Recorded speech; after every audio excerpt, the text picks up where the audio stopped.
안녕하세요. 국내에 처음으로 암이라고 하는 저전력 고효율 칩을 가지고 컴퓨터를 만들고 있는 액세스랩 주식회사의 유명한 대표입니다. 요즘에 많이 바쁘시다고 들었는데. 아주 많이 바쁜 건 아닌데 이제 바빠질 준비를 하고 있는 것 같아요. 아무래도 그전에도 사실은 암을 가지고 컴퓨터 만든 시도가 많았는데 그렇게 전 세계에 반향이 크지는 않았거든요.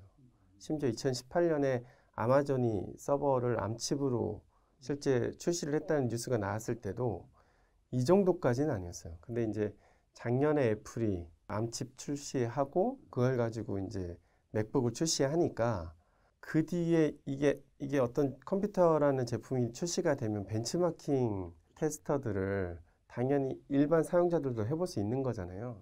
사람들이 놀란 거예요. 이제까지 암칩은 그냥 폰 정도로만 생각을 했었는데 자기가 이제까지 쓰던 데스크탑이나 이런 것들보다 심지어는 그 전에 인텔 칩으로 만들었던 맥북보다 성능이 더 잘 나오니까 이건 뭐지? 라는 생각에 지금 뭐 다들 좀 약간 패닉처럼 완전히 좀 전 세계가 들썩거렸고 그리고 사실은 저희가 주력을 삼고 있는 서버라고 하는 분야에서도 대부분 서버 업체 관계자들이 암 서버는 이미 알고 있어요. 제가 떠든 것도 있지만 이미 어차피 소식은 다 전 세계에 나오니까 2012, 3년 전부터 다 알고 있었습니다. 근데 되겠어? 라는 식의 약간 그런 마인드가 있었는데 이걸 다 애플이 다 지금 바꾼 거예요. 애플이 요번에 이제 맥북에다가 M1 칩을 넣어서 이제 나왔단 말이죠. 근데 우리가 알고 있기로는 뭐 컴퓨터의 CPU는 인텔이다. 그냥 일반적으로 그렇게 알고 있었단 말이죠. 근데 말씀하신 벤치마킹을 해보니까 상당히 높은 그런 성능이 나왔어요. 차이가. 대표님이 보시기에는 그런 차이가 발생하는 게 왜 그런 차이가 발생하는 것으로 보여지시나요? 제 생각에 가장 유력한 이유 중에 하나는 진짜 애플에 외계인이 있는 게 아닌가. 이게 제 개인적인 가장 중요한 추측 원인이고요. 사실은 넘사벽입니다. 그러니까 무슨 얘기냐면 컴퓨터를 만들려면 몇 가지 구성 요소가 있어야 되잖아요. CPU도 있어야 되고 디스크도 있어야 되고 메모리 있어야 되는 이런 하드웨어 부품들이 있고 이 부품들을 가지고 마더보드라고 하는 보드를 또 잘 만들어야 돼요.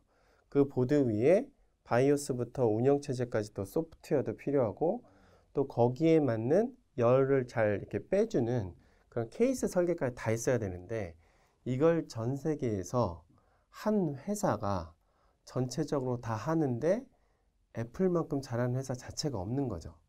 인텔이라는 회사는 칩만 만들지 시스템을 전체를 만들진 않잖아요. 그리고 그걸 만드는 대만의 뭐 마더보드를 만드는 기업들도 마더보드와 케이스까지는 어떻게 만들어도 소프트웨어는 그들이 하지 않아요. 근데 애플이라는 회사는 부품에 들어가는 부품들, 그다음에 마더보드, 소프트웨어, 그다음에 그 소프트웨어를 개발하기 위한 컴파일러 같은 툴까지 만듭니다. 그러니까 이게 성능 차이가 날 수밖에 없고 또 하나는 이건 애플만의 특징이긴 한데 굳이 그렇게 따지면 뭐 나중에도 뭐 비슷한 얘기 나올 수는 있겠지만 삼성도 사실 암칩을 만들고 다른 회사도 많잖아요. 퀄컴도 그렇고 이게 암이라고 하는 특징이 두 가지 라이센스 방식이 있어요. 기술적으로 조금 들어가면 우리는 그냥 CPU라고 하는 칩의 사진만 보고 있잖아요. 이 CPU라고 하는 칩을 만들기 위해서는 그 안에 제일 중요한 게 코어가 있어야 돼요. 흔히 우리가 소프트웨어를 작성을 하고 이 소프트웨어를 컴파일러가 기계가 이해할 수 있는 언어를 번역을 해서 이 기계가 이해할 때 얘기하는 그 기계가 CPU라는 칩 안에 있는 코어입니다. 무슨 얘기냐면 CPU가 코어만 있는 게 아니고 이 CPU 안에는 우리가 USB 연결할 수 있으니까 USB를 제어하는 컨트롤러 같은 로직도 있고 메모리 제어하는 로직도 있고 이게 여러 가지 다양한 것들이 있는데 코어와 여러 가지 것들 중에 암이라고 하는 부분이 코어밖에 없는 거예요. 그러면 CPU를 만드는 회사가 이 코어를 가지고 어떤 컨트롤을 붙이고 어떻게 설계하느냐에 따라서 칩 사양이 달라지는 거잖아요. 근데 이 암이라고 하는 코어는 본사에서 두 가지 라이센스 방식을 줘요. 하나는 블랙박스처럼 내부는 몰라도 돼. 근데 옆에 이 다양한 컨트롤러들을 어떻게 붙이는지 그 방법을 주는 방식으로 라이센싱 하는 게 있고 또 하나는 니네가 원하면 이 코어까지도 뜯어 고쳐서 써라는 버전이 있어요. 예전에 퀄컴이나 삼성은 뜯어 고치는 버전으로도 하다가 요즘은 블랙박스 버전처럼 용어를 갖다 씁니다. 그게 우리 왜 휴대폰 볼 때 사양 중에 뭐 암코텍스 A 어쩌고 저쩌고 하는 그게 내부를 뜯어 고치지 않는 버전을 갖고 왔다는 뜻이에요. 근데 애플은 이제까지도 뜯어 고칠 수 있는 버전을 라이센싱해요. 그래서 이번에 나온 M1 칩은 특이한 게 원래 암에서 설계했던 CPU 코어 외에 자기가 성능을 위해서 또 다른 명령 얻을 체계를 바꿨어요. 어셈블리 체계를. 이 애플이 얼마나 넘사벽이냐면 코어를 뜯어 고쳤죠. 거기에 컨트롤을 붙이는데 이것도 기존 상식을 바꾼 거예요. 우리가 컴퓨터를 생각해 보시면 CPU가 있고 메모리를 꽂지 않습니까? 이 메모리를 꽂는다는 의미가 이게 버스예요. 이렇게. 그러니까 버스는 CPU랑 메모리 여러 개가 있어도 이 메모리 여러 개가 CPU랑은 하나의 메모리 버스를 공유하고 있잖아요. 공유한다는 얘기는 이쪽 메모리와 이쪽 메모리 간에 뭔가 충돌이 있을 수도 있으니까 이 충돌 처리를 하느라고 항상 메모리 뭔가 접근하는 속도는 전체 컴퓨터 시스템이 제일 느린 거예요. 버스 제어도 해야 되고 메모리 주소도 찾아가야 되고 또 쓸 때는 우리 하드디스크에 뭔가 기록하듯이 뭘 써야 되니까 항상 메모리 오퍼레이션은 느리죠. 우리 LED는 뭐 빛의 속도로 제어할 수 있는데 메모리는 느리잖아요. 그래서 우리 컴퓨터를 다시 보시면 CPU는 CPU 옆에 버스 구조로 메모리를 꽂혀 있잖아요. 얘가 제일 느린 것들이에요. 이 느린 속도 보충해 주려고 우리가 캐시라는 게 있을 정도로 워낙 느린 거예요. 근데 컴퓨터에 우리가 게임 같은 거 하려고 GPU를 꽂잖아요. 근데 GPU도 자기가 처리할 게 많으니까 메모리들이 있는데 얘도 버스로 돼 있어요. 그러면 CPU랑 GPU랑 통신을 할 때 CPU의 메모리를 이 버스 구조로 읽어와서 다시 GPU도 네트워크 카드 여러 개 있는 것들에 버스에 또 꽂혀 있죠? 그럼 또 버스를 찾아가야 돼요. 그 중에 GPU에 또 여러 개의 버스가 있잖아요. 그러니까 CPU와 GPU에 버스와 버스에 연동하는 이 속도가 기존에 우리가 알고 있었던 속도의 기준인 거예요. 그것도 우린 빠르다라고 계속 알고 있었던 거죠. 근데 애플은 이걸 왜 이렇게 굳이 버스로 느리게 해야 되지? 전력도 많이 먹고 버스와 버스 간의 속도 처리도 늦는데 굳이 이럴 필요가 있을까 생각한 거예요. 그래서 애플은 이 상식을 바꿨습니다.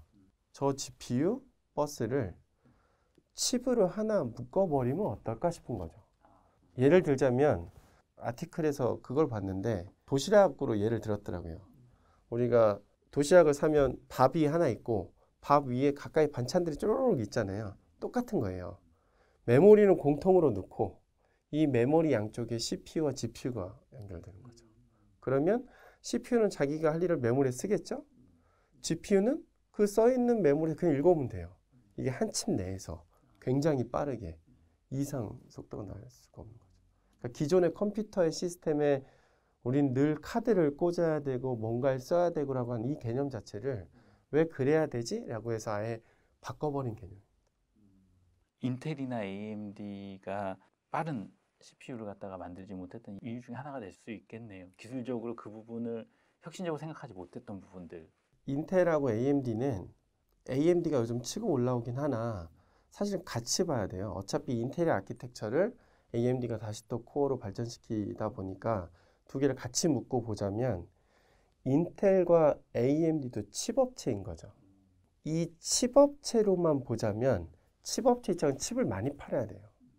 그럼 많이 파는 방법으로는 이 칩을 어떻게 딱 한 제품에만 쓸 수 있게끔 설계할 수가 없고 여기도 쓰고 여기도 쓰고 여기도 쓰는 게 많이 나겠죠. 그래서 이런 어떤 인텔이나 AMD 같은 칩들 우리가 일반적으로 알고 있는 컴퓨터는 그래서 제가 계속 말씀드리는 버스 구조가 기본적으로 써야 되는 거예요. 우리가 컴퓨터를 살 때 이 컴퓨터를 교육용으로 쓸지 게임용으로 쓸지 모르잖아요. 근데 그 모르는 컴퓨터 사용자들을 위해서 내가 칩을 만들려면 이 칩 가지고 교육을 할 수도 있고 그 다음에 게임할 수도 있게끔 확장성을 부여해야 되니까 우리가 PCI 슬롯이라고 하는 버스를 주는 거예요. 그러니까 그러다 보니까 한 제품에 오리엔티드 되게 완벽하게 최적화를 할 수가 일단 없고 이게 기술적인 차이고요. 근데 애플은 칩 파는 회사가 아니지 않습니까? 제가 볼 때 애플이 칩을 팔면 장사 잘 될 거예요. 자기들도 알 거예요. 근데 안 팔죠. 그거를 팔는 순간 내부 구조가 공개될 거고 공개되는 순간 굳이 자기 메리트가 없어지잖아요. 그래서 애플은 딱 자기 제품에 맞는 최적화를 다 뜯어 고쳐서 그렇게 만들 수 있으니까 사실 출발 자체가 다른 거예요. 칩 회사냐 아니면 시스템 회사냐. 여기에 첫 번째 차이가 있고 두 번째는 ARM과 인텔이나 AMD가 쓰는 X86이나 X64라고 하는 아키텍처의 차이가 있습니다. 요즘은 그 차이가 조금 줄어들긴 했는데 대표적으로 인텔 계열은 시스크 계열을 써요. 그다음에 ARM은 리스크 계열이라고 하는데 뭐 복잡하게 얘기할 거 없이 시스크 계열은 우리 도로로 얘기하면 버스 전용 차선 같은 걸 주는 거예요. 만약에 CPU가 뭔가 해야 될 일이 계속 쌓여 있어서 빨리빨리 이걸 내보내야 되는데 도로에서 보자면 버스가 워낙 크니까 이게 만약에 앞길을 막고 있으면 작은 차 2대가 못 가고 있는 거잖아요. 그래서 낮 동안에 좀 교통량이 많을 때에는 버스라고 하는 큰 것들은 좀 빨리 내보내는 전용 구간을 따로 주면 전체적인 도로의 교통량이 원활하게 빠져나가겠다. 이거를 이제 컴퓨팅 용어로는 스루풋이라고 해서 빨리빨리 내보내는 거죠. 요게 사실은 이 시스크 방식이었었어요. 그래서 잘 생각해 보시면 제가 99년도 대학원 다닐 때 제 컴퓨터 사양이 그 당시에 윈도우 98 정도 돌릴 때 펜티엄 2 266MHz 메모리는 16MB밖에 안 됐어요. 그러던 컴퓨터에 서버라는 개념이 있었을까요? 그래서 90년대에는 마치 지금 인텔과 ARM의 논란인 것처럼 이슈인 것처럼 그 당시에는 유닉스 머신과 인텔 머신은 비교 자체가 안 됐던 거죠. 근데 어떻게 이렇게 인텔이 빨리 올라왔느냐?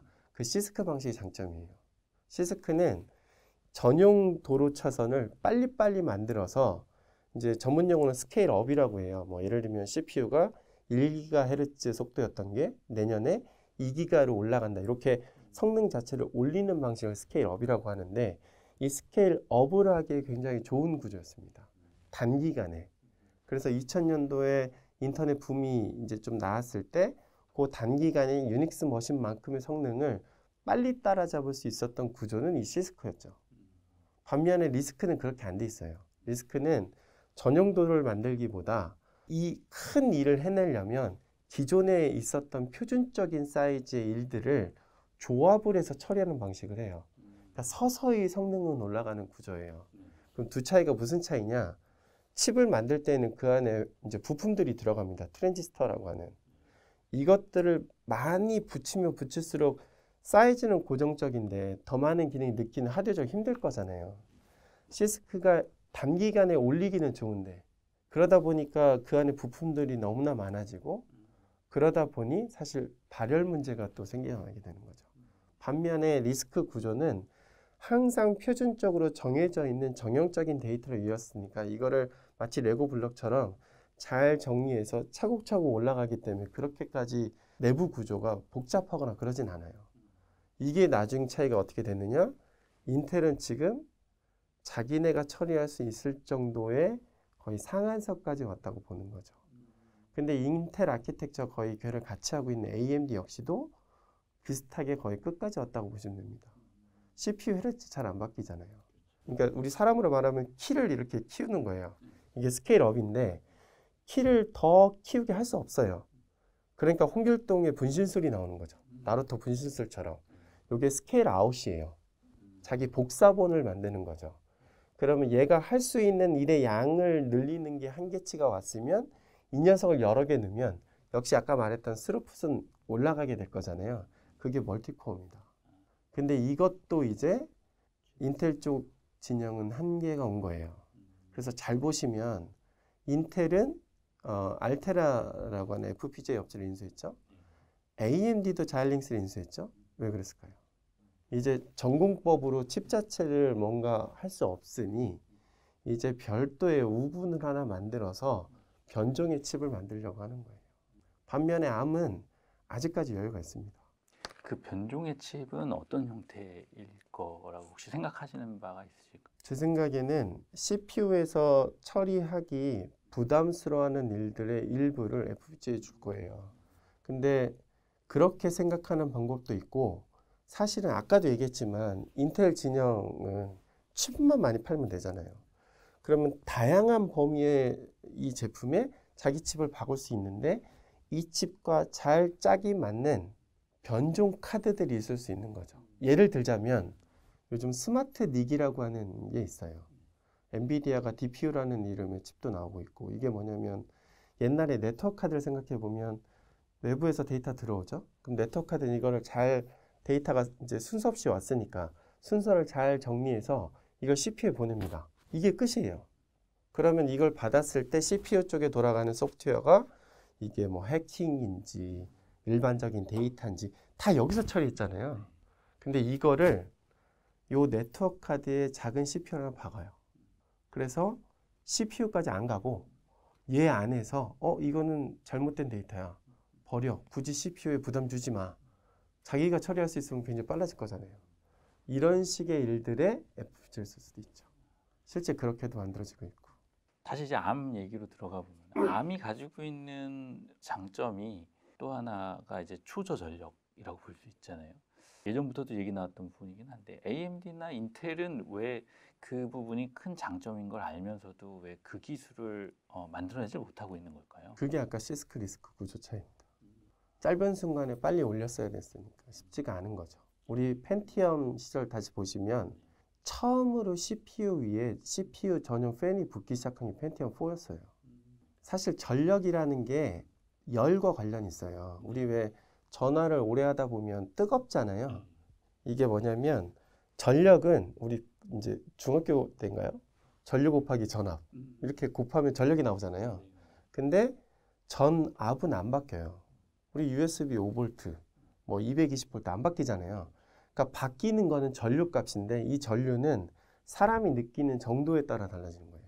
여기 지금 찍고 있는 여기 공간에 만약에 빛이 좀 세다. 이건 저 빛을 밝혀주는 형광등의 어떤 전력, 그러니까 전류가 높아지는 거예요. 전화를 하다 보니 이제 통신량이 많아져서 하는 일이 많아지니까 전류가 커지는 거고 전류가 커지면 열도 올라갑니다. 그런 거예요. 그래서 인텔이나 AMD 계열은 그쪽에서 이미 다 쓸 만큼 올려서 더 이상 할 수 없는데 암은 정확하게 말하면 같은 성능일 때 전 세계에서 가장 낮은 전력으로 이 같은 일을 할 수 있는 전 세계 굉장히 유명한 기업이에요. 근데 같은 성능의 이 성능치가 지금 인텔만큼 나왔으니까 당연히 인텔 정도 수준에서는 암이 훨씬 더 적은 전력일 거잖아요. 근데 여기에 또 하나는 반도체를 만들 때 아까 제가 왜 복잡한 용도에 따라 더 이상 지금 못 집어넣고 더 발전이 없다 그랬잖아요. 여긴 여유가 많고 여유가 많다는 얘기는 이 선과 이 선이 두 가닥선으로 우리가 건전지에 불을 켤 때 두 개가 합선되면 안 되잖아요. 그럼 두 개가 떨어져 있는데 떨어져 있는 걸 얼마나 가깝게 하는지가 우리가 보통 반도체의 나노 공정이라는 거예요. 근데 이게 여유가 없을 땐 이게 붙일 수가 없을 거잖아요. 그래서 인텔이 지금 10나노 내놓는다 하는데 아직도 못 내놓은 게 그런 거고 이미 벌써 암은 3, 4년 전에 7나노 공정으로 64개 코어까지 만든 거예요. 그러니까 다시 정리하면 아까 CPU가 키가 크는 쪽에 성능 레벨업도 있고 요게 정해져 있다면 이걸 여러 개의 분신술로 멀티코어를 만드는 것도 있는데 이 멀티코어도 반도체 칩 내부의 여유가 암칩 워낙 많으니까 같은 성능 대비 코어도 훨씬 많은 거예요. 이미 7나노 공정에 64개 코어짜리 이미 3, 4년 전에 암 진영은 끝났습니다. 지금 TSMC랑 삼성이 요즘 계속 얘기하는 건 3나노 공정을 누가 먼저 이길 거냐 얘기잖아요. 그러니까 이미 저쪽은 저쪽으로 치고 나가고 있는 거예요. 근데 여기는 이 내부 구조를 뜯어 고치기가 쉽지 않은 거죠. 퀄컴이 애플에서 A칩 시리즈 만든 개발자 3명이 만든 회사를 갖다가 이제 인수를 이제 했죠. 인수를 했는데 그 인수를 하는 것이 퀄컴의 계열칩이 애플의 M1 칩 정도의 성능을 만들 수 있는 정도의 그런 어떤 인수가 되겠느냐 관심사인데 어떻게 보시나요? 개인적으로는 따라잡으려고는 할 건데 쉽지는 않다고 보지만 요게 그 애플이 쏘아 올린 작은 칩에 파급되는 나비 효과라고 봅니다. 일단 퀄컴 가기 전에 애플 얘기 나오면 제일 먼저 나오는 기업은 마이크로소프트예요. 스티브 잡스와 빌 게이츠가 동갑이잖아요. 친구들끼리 한 명은 동부, 한 명은 서부를 꽉 잡고 정말 이 한 세대를 살아오지 않았습니까? 애플은 컴퓨터 하드웨어적인 것부터 컴퓨팅의 혁명을 일으켜왔고 마이크로소프트는 소프트웨어로부터 혁명을 일으켜왔던 굉장히 대비되는 회사들이에요. 근데 마이크로소프트가 작년 12월 달에 어떤 얘기가 들었냐면 암칩을 만든 얘기가 들었어요. 사실 마이크로소프트도 암칩에 윈도우즈를 올리는 일을 많이 했어요. 지금 이렇게 컴퓨터 이전에 우리 ATM 기기나 내비게이션만 하더라도 이제 차량에 들어가 있는 빌트인 내비게이션 대부분이 예전에 윈도우즈 C라는 게 있었잖아요. 다 암칩을 씁니다. 그러니까 마이크로소프트는 암하고 친한 회사였던 거예요.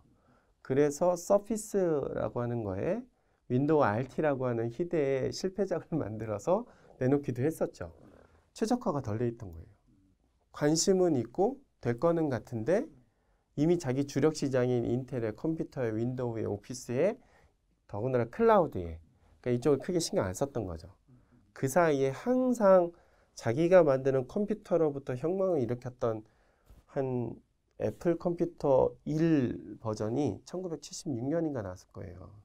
그럼 그때부터 지금까지니까 몇십 년을 오로지 컴퓨터라고 하는 하드웨어부터 이렇게 혁명을 정말 한 기업이 그것도 이렇게까지 길게 이어오는 게 많지 않잖아요. 근데 애플은 그걸 전부 다 갖고 있으니까 사실은 분야가 좀 다르긴 한 거죠. 근데 마이크로소프트도 애플이 여기까지 올라왔다면 자기는 더 이상 미룰 수가 없는 거예요. 마이크로소프트가 윗분이 바뀐 이후에 클라우드 퍼스트로 해서 애저를 세계 넘버 2까지 올리는 것처럼 작년에 사실 마이크로소프트 진영에서 윈도우즈 커널 안에 리눅스 커널을 합치는 WSL이라고 하는 윈도우즈 서브 시스템 for 리눅스라고 하는 기능이 있어요. 지금 그래서 윈도우즈 10에서는 리눅스의 어플리케이션을 다 그냥 실행시킬 수 있습니다. 심지어 GUI까지 앱도 올라가요. 그러니까 대단하게 지금 합쳐지고 있는데 요 사이에 또 어떤 일이 있냐면 안드로이드 앱을 마치 우리가 맥을 쓰는 사람들은 맥의 아이폰 앱이 이렇게 되듯이 안드로이드 앱을 지금 윈도우 10에 올릴 수 있어요. 그런 식을 자꾸 쓰고 있어서 윈도우즈 지금도 바뀌고 있거든요. 근데 이게 애플 때문에 더 파급 효과가 큰 것처럼 퀄컴도 가만히 있을 수는 없는 거예요. 왜 퀄컴이 뛰어들었냐면 우리나라는 없지만 저도 컴퓨터를 만들려고 했었던 10년 전부터 암 기반의 노트북을 만들고 싶었습니다. 근데 윈도우즈 기반의 암 기반 노트북이 사실 있어요. 그게 대만에서 만들죠. 근데 여기에 들어가는 암칩은 종류가 많을 거잖아요. 퀄컴 칩밖에 안 돼요. 이유가 하나입니다. 마이크로소프트의 윈도우즈를 퀄컴에밖에 안 주는 거예요. 그래서 대만산의 암칩 기반의 노트북은 LTE 모뎀이 들어있어요. 와이파이 필요 없어요. 좋을 거잖아요, 되게. 그래서 이게 사실 많이 퍼지면 좋은데 윈도우즈 커널이 오픈이 안 돼 있으니까 그렇게 할 수가 없는 거예요. 그래서 퀄컴이 누비아라고 하는 이 희대의 이제 칩 설계 업체를 인수했을 때 사실 저도 놀랐고 다 놀랐는데 원래 그 누비아라는 업체는 서버용 암칩을 설계하려고 만든 회사였습니다.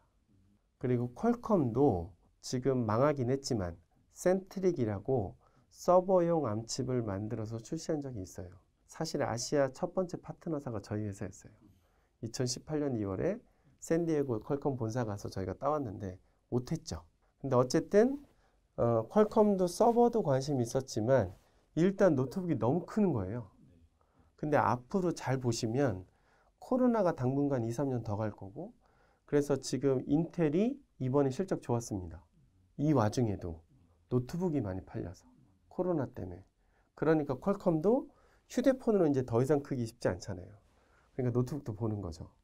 그래서 누비아를 인수해서 이제 윈도우즈가 올라갈 수 있는 자기네 강점 윈도우니까 윈도우를 올릴 수 있는 유일한 퀄컴 칩으로 맥북 정도를 따라잡는 노트북으로 이 코로나 시대를 뭔가 이렇게 해보려고 하는 포석이 그 누비아. 그래서 누비아에서 아마도 노트북용 칩이 먼저 나올 거고 그게 만약에 반응이 좋다.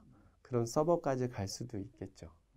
그래서 사실은 애플이 전 세계적으로 지금 컴퓨터의 혁명을 이렇게 받고 나서 제가 세미나를 하려고 했었던 이유기도 한 거예요. 원래 이렇게 컴퓨터 쪽을 쭉 하다 보면 패러다임이 확확 바뀔 때가 있어요.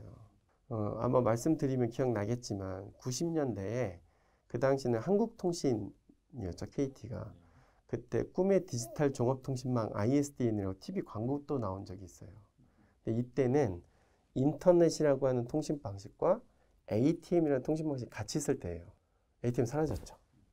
그 다음에 인터넷이 붐이 일어나는 거는 웹이라고 하는 패러다임이 또 나왔고, 중간에 또 일반적인 폰이 나왔는데 스마트폰이 나오면서 또 바뀌었잖아요. 이제 컴퓨터도 애플 때문에 확 바뀌지 않을까. 그게 어디까지 바뀌어질지는 저도 되게 관심 있게 보고 있는 중입니다. 서버 쪽 얘기로 한번 들어가 봤으면 좋겠어요. M1 칩이 이제 성공함으로써 이제 마이크로소프트 역시 직접 설계한 ARM 코어 기반의 SoC를 자사 클라우드 데이터 센터에 이제 적용하겠다라고 이제 얘기를 했는데요. ARM 서버는 이제 유 대표님도 한참 이제 개발해 오셨었잖아요. 제작을 계속 해오신 입장에서 MS의 이러한 시도가 어느 정도 성과가 날 것이다라고 좀 가늠이 좀 되시는지. 저는 되게 의미 있다고 봅니다.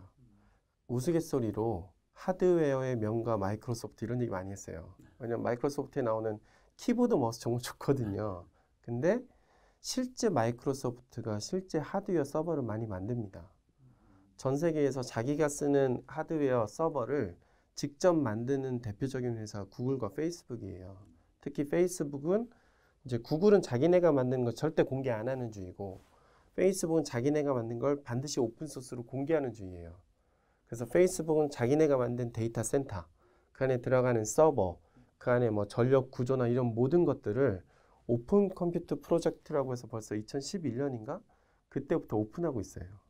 그래서 이걸 줄여서 OCP라고 하는데, 그 OCP 서밋을 매년 3월 첫째 주에 미국에서 하고 있거든요.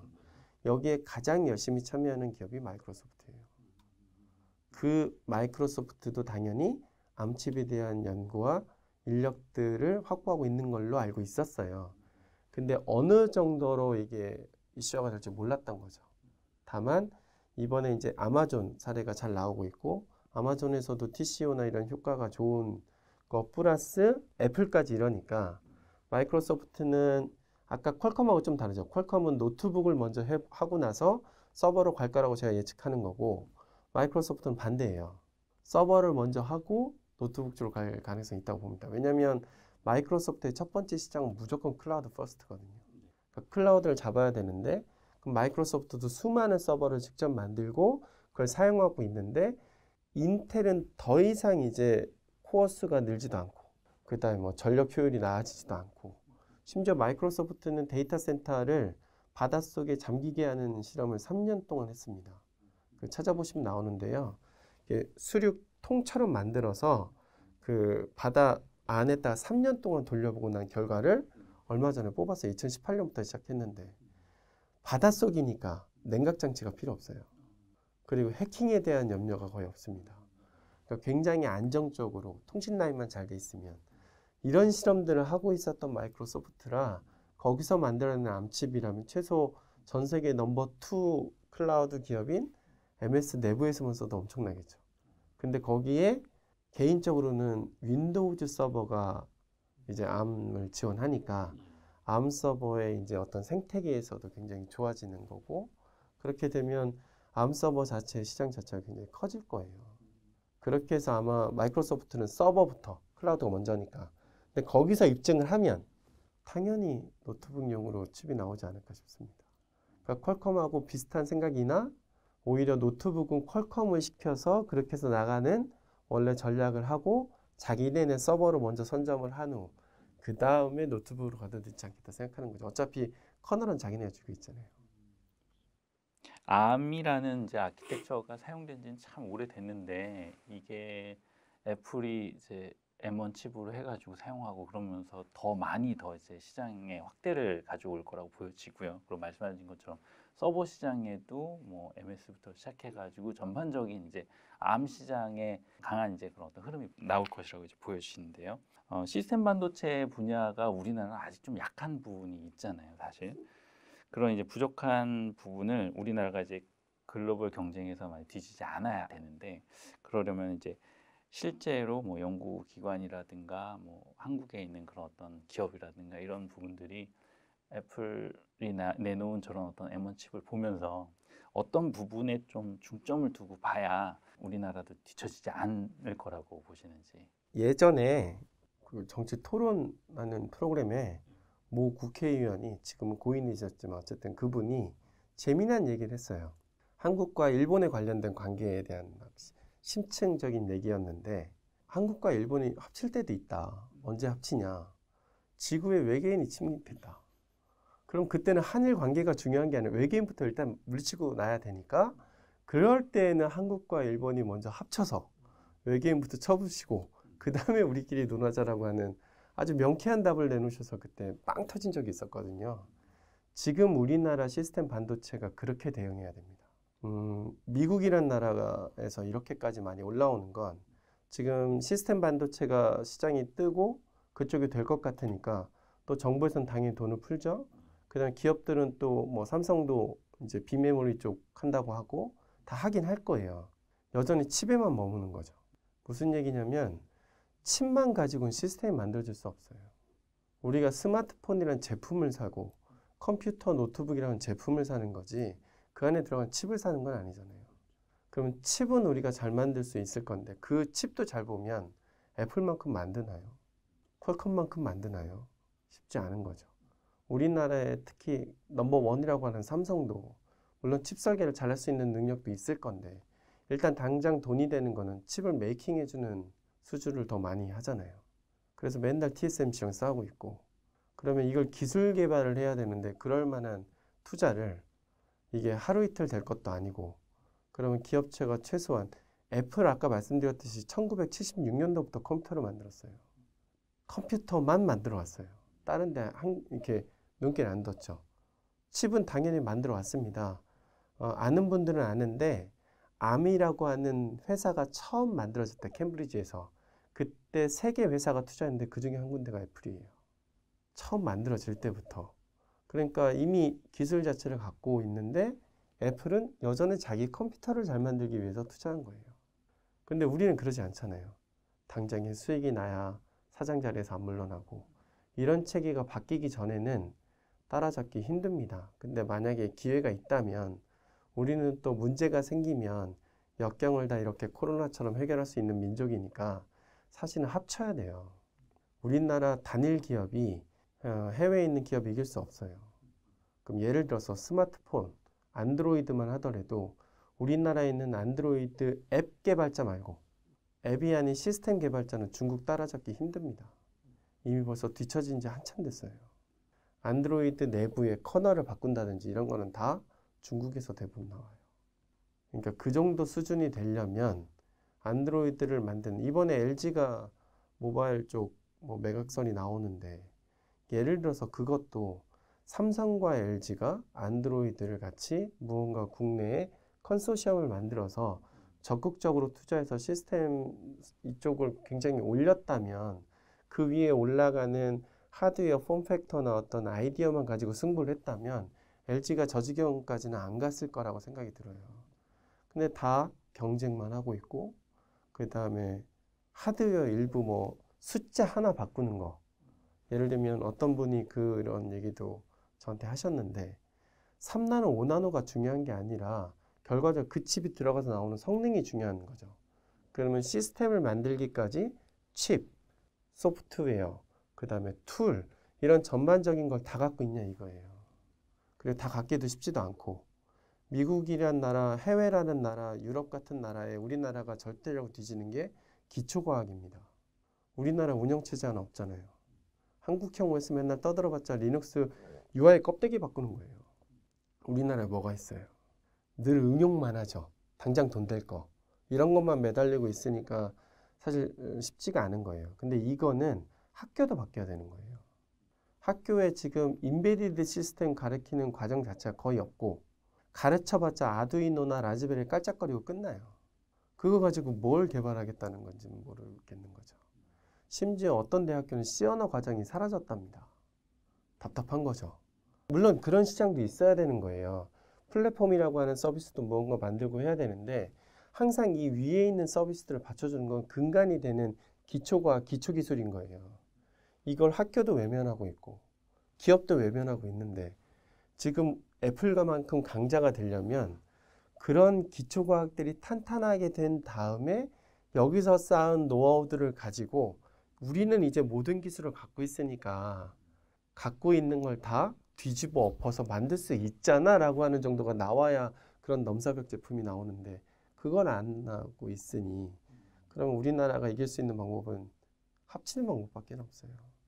정말 기업들이 합종연행해서 합쳐져야 되고 정부는 맨날 어느 정도 실적이 있는 기업에만 과제를 준다든지 80% 이상 정도 만들어지지 않으면 과제를 주지도 않아요. 그런 게 무슨 과제입니까? 정부가 그런 식으로 해서는 안 되는 거죠. 실패하더라도 거기서 나온 노하우가 다시 또 이어지게끔 도와주는 게 정부여야 되는 거고 기업체도 예를 들면 삼성도 칩을 만들면 파트너사도 있을 거잖아요. 늘 거기만 해요. 답답한 거죠. 우리나라의 투자도 비슷합니다. 기술력도 물론 당연히 보는데 투자사들이 기술에 대해서 아주 딥하게 보기는 쉽지가 않으니 대부분 좋은 학교, 외국 학교, 어디 뭐 이런 거 봐요. 그럼 이건 다 어떻게 될 거라는 거죠. 외국은 그런 거 안 보잖아요. 사실은 고치려면 한도 끝도 없지만 최소한 시스템 반도체가 되려면 말 그대로 시스템이 먼저 생성이 돼야 돼요. 우리나라 컴퓨터 자체를 만들지 않는데 시스템 반도체 나와서 어떻게 하겠다는 거예요. 그러니까 시스템 분야를 뭔가 좀 부흥시켜야 되고 시스템을 부흥시키려면 시스템을 만들기 위한 기초 분야 중에 마더보드 설계하는 걸 어떻게 하면 더 많이 키울까? 칩을 설계하는 것도 어떻게 하면 더 키울까? 그 다음에 운영체제나 컴파일러처럼 인기 없는 분야이긴 하나 사실 이것들이 뒷받침되지 않으면 안 되기 때문에 이런 것들은 어떻게 하면 키울까? 아두이노 가지고 센서 한번 제어해보고 학기 졸업하고 이런 거 말고 실제 그런 어떤 센서 간단한 거 하나라도 학교에서 만들어보고 이런 것들이 다 산학연 또 사는 산대로 기존에는 경쟁 관계였지만 같이 쓰는 공통의 자산 정도는 컨소시엄으로 한번 같이 만들어서 이걸 여러 군데 응용하는 게 좋은 거잖아요. 이런 것들이 좀 전제가 되지 않으면 늘 이렇게 쫓아가는 지금 우리나라 경제 규모는 전 세계 10등 안에 드는 선진국 된 지 이미 한참 됐는데 늘 패스트 팔로우잖아요. 리드 한번 못해보고 답답한 거죠. 능력은 출중한데 그래서 이게 되려면 약간은 좀 열린 마음으로 커뮤니티성으로 좀 합쳐서 붙지 않으면 쉽지 않겠다는 생각이